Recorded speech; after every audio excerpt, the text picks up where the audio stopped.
بسم اللہ الرحمن الرحیم۔ ناظرین ضیاء حیات السلام علیکم۔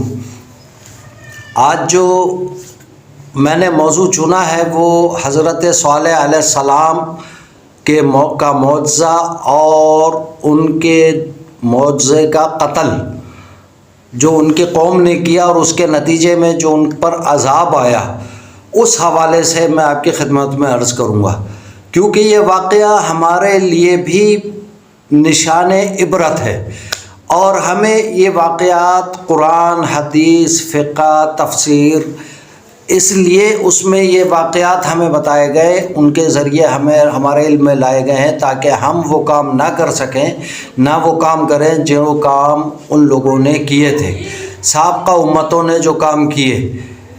یہ تو شکر کیجئے، کرم کیجئے کہ اللہ آج ہم میں تقریباً وہ ساری برائیاں موجود ہیں کہ جو کہ سابقہ امتوں میں تھیں، کسی نہ کسی حد تک ہم میں موجود ہیں۔ صرف یہ صدقہ ہے، طفیل ہے نبی کریم صلی اللہ علیہ وآلہ وسلم کا کہ ہمارے نہ چہرے بگڑتے ہیں، نہ ہم پہ ظاہراً اجتماعی عذاب آتا ہے۔ یہ تو پھر مرنے کے بعد ان لوگوں کو پتہ چلے گا جو کہ تکبر کر رہے ہیں، فخر کر رہے ہیں، یا حضور کی اقوال یا قرآن اور حدیث یا کتاب و سنت سے روگردانی کر رہے ہیں۔ یہ مرنے کے بعد ان کو قبر اور حشر میں پتہ چلے گا کہ وہ کیا کر رہے ہیں۔ تو بہرحال حضرت صالح علیہ السلام کی جو قوم تھی وہ قوم سمود کہلاتی ہے۔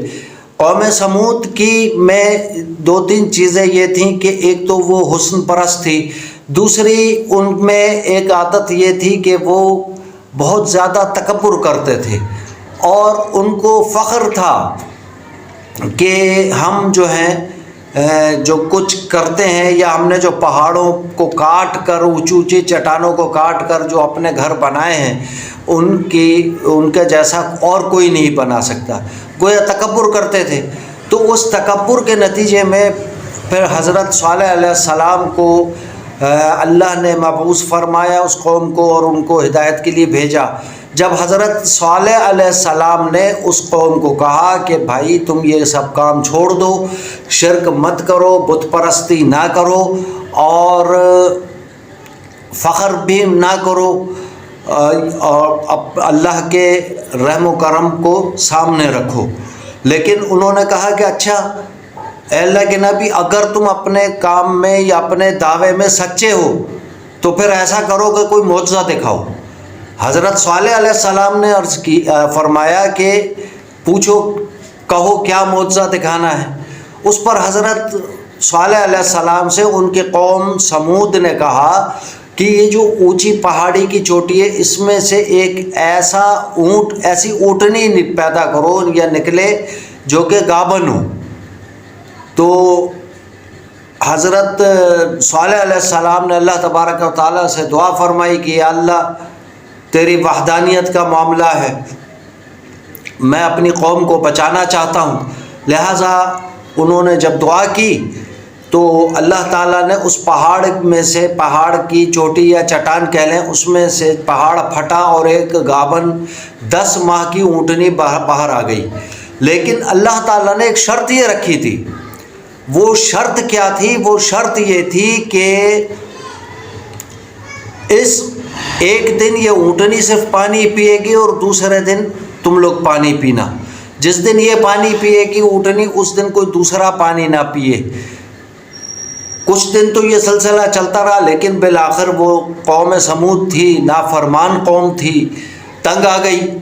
تنگ آنے کے بعد انہوں نے اس اونٹنی کے ساتھ جو ہے نا وہ پانی پینا شروع کر دیا اور پھر اس اونٹنی کے دشمن بن گئے، اس اونٹنی کو قتل کرنے کے در پہ ہو گئے۔ اسی دوران وہاں کے علاقے کی 2 حسین ترین عورتیں تھیں جنہوں نے لوگوں کو اپنے دام میں پھنسایا ہوا تھا۔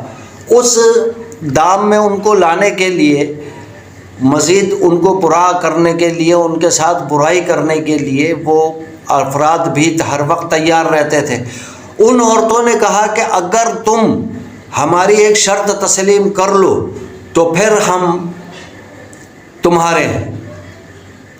انہوں نے کہا ٹھیک ہے، پہلی فرصت میں بتاؤ کہ کیا شرط ہے، جس پر قوم سمود نے ان عورتوں نے کہا کہ اس اونٹنی کو کسی طریقے سے قتل کر دیا جائے۔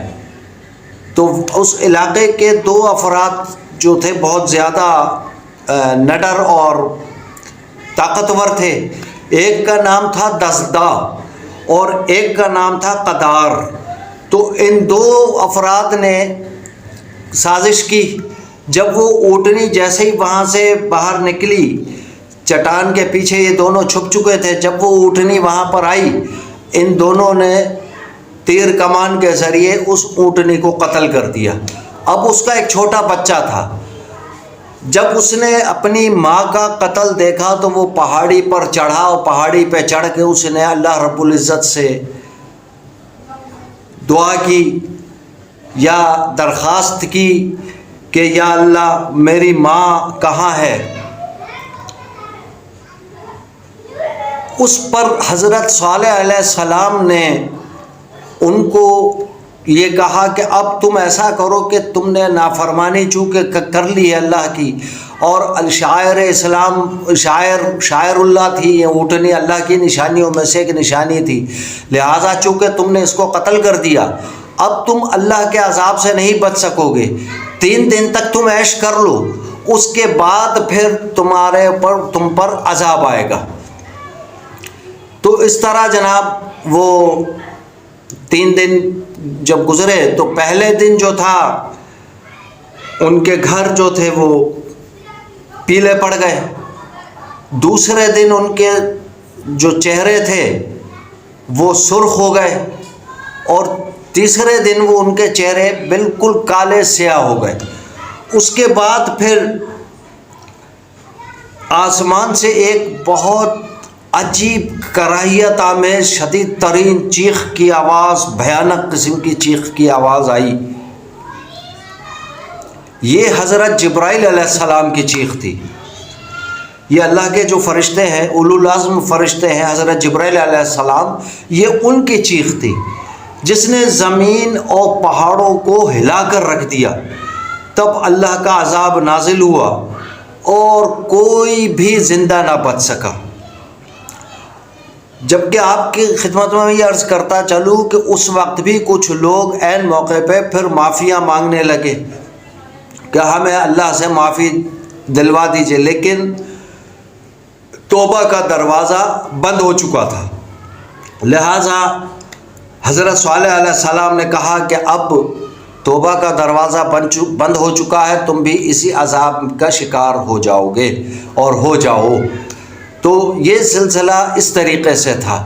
اس کے بعد جو وہی بارونق علاقہ، وہی طاقتوروں کا حصہ، وہی شرک کا اڈا جو تھا، وہاں پر توبہ کا دروازہ بند ہونے کے بعد جب یہ عذاب الہی نازل ہوا تو صرف وہ ویران پتھر اور مٹی ہی باقی رہ گئی۔